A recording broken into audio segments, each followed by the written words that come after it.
전 남편을 살해한 혐의로 재판을 받고 있는 고유정은 성폭행을 시도하는 전 남편에게 저항하다 오른손 상처가 생겼다고 주장하고 있는데요.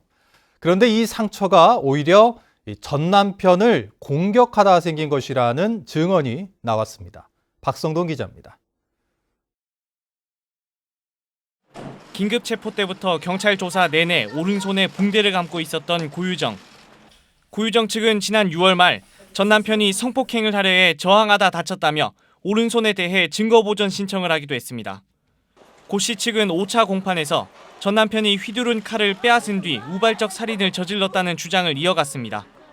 하지만 오른손 상처가 방어하다 생긴 게 아니라 오히려 공격을 하다 다쳤을 수도 있다는 증언이 나왔습니다. 증인으로 출석한 법의학 교수는 고유정 손날에 생긴 짧고 평행한 상처 3줄은 전 남편을 여러 차례 흉기로 찌르다 생긴 가해 흔적으로 볼 수 있다고 진술했습니다. 또 고 씨는 전 남편이 흉기를 휘둘러 이를 막다 상처가 났다고 주장했지만 상처가 깊지 않고 단조롭게 나타나 반항하다 생긴 흔적은 아니라고 밝혔습니다. 고유정의 팔과 다리, 복부 등 다른 곳에 있는 상처도 자해 흔적일 가능성이 있다고 말했습니다. 또 감정 결과가 피고인의 증언을 뒷받침하는 부분도 있다는 거예요.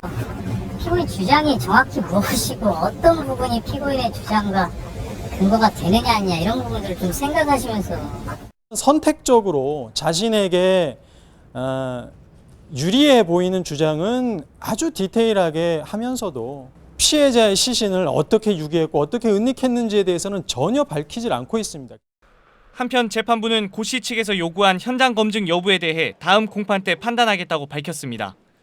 또 고유정의 의붓아들 의문사를 수사하고 있는 검찰이 사건을 재판에 넘기면 두 사건을 병합해 한 재판정에서 다루는 것도 고려할 것으로 보입니다.